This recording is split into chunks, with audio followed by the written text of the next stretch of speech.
রাতে যখন হঠাৎ করে চটপটি খেতে ইচ্ছা করে তখন কিন্তু ঘরে থাকা কিছু উপকরণ দিয়ে আমি খুব সহজে এভাবে চটপটি তৈরি করে ফেলি। তো আজকে কিন্তু আমি না দুইজন মিলে আজকে চটপটি তৈরি করেছি। তো আজকে রেসিপিটা নেওয়া হয়েছে চটপটি আলা মামার কাছ থেকে। তো ওনার কিছু নিয়ম ফলো করে আমরা আজকে চটপটিটা তৈরি করেছিলাম। সত্যি বলতে আজকে চটপটিটা এত পরিমাণ মজা হয়েছিল আপনারা দেখলেই বুঝতে পারবেন। তো রেসিপিটা সম্পূর্ণ দেখলে কিন্তু আপনিও খুব সহজে এই রেসিপি অনুযায়ী বানাতে পারবেন। আর দেরি না করে রেসিপিটা শুরু করা যাক।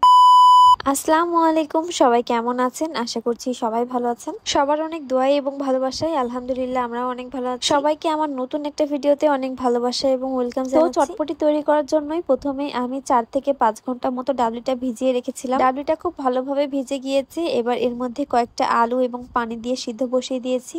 তারপরে আমাদের লাগবে সামান্য পোলাওয়ের চাল, হলুদের গুঁড়ো, মরিচের গুঁড়ো, ভাজা জিরা গুঁড়া এবং লাগবে কয়েকটা এলাচ। তো আজকের রেসিপিটা নেওয়া হয়েছিল একদম চটপটি আলা মামার কাছ থেকে। তো উনি যেমন যেমন বলেছিলেন আমরা সেরকম মশলা দেওয়ার চেষ্টা করেছি। তারপরে এই কয়েকটি উপকরণ দিয়ে দিলাম। আমি কিন্তু এই সিদ্ধর মধ্যে সামান্য একটু লবণও দিয়েছি। তারপরে 7 থেকে 8টা সিটি দিয়ে নিয়েছি প্রেসার কুকারে। আর ডাবলিটা খুবই সুন্দরভাবে সিদ্ধ হয়ে গিয়েছে। চটপটি তৈরি করার যে ডাল সেটাকে আমরা ডাবলি বলি।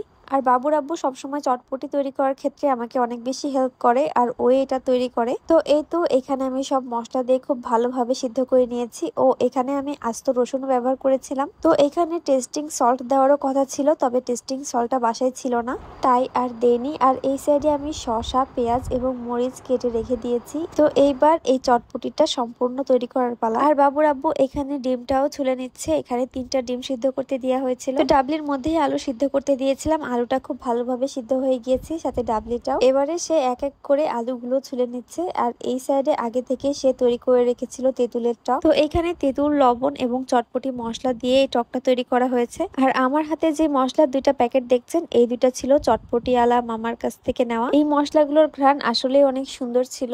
তো এইবার চটপটিটা সম্পূর্ণ মাখানোর পালা। তো এইখানে সে প্রথমে দিয়ে দিচ্ছে পরিমাণ মতো আলু। সে আলু খেতে খুব বেশি পছন্দ করে, তাই আমি এখানে আলুটা একটু বেশি পরিমাণে দিয়েছি। আলু দেওয়ার পরে সে এখানে দিয়ে দিল ভাজা জিরা গুঁড়া এবং ভাজা গরম মশলার গুঁড়া। তারপরে দিয়েছিল রাঁধুনি চটপটি মশলা এবং তারপরে দিয়ে দেবে সেই চটপটিওয়ালা মামার কাছ থেকে নেওয়া সেই সিক্রেট মশলাটা। তো মোটামুটি মশলা দেওয়া প্রায় শেষের দিকে। তারপরে এখানে দিয়ে দিল শসা কুচি, পেঁয়াজ কুচি এবং মরিচ কুচি।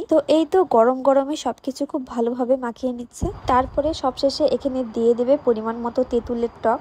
তেঁতুলের টক না দিলে চটপটির আসল মজাটাই সম্পূর্ণ অপূর্ণ রয়ে যায়। এত সুন্দর ঘ্রাণেস ছিল পাশ থেকে। আর সে এখানে ডিমও দিয়েছে। 2টা ডিম তো আমি আর ও মিলেই খেয়ে নিয়েছি।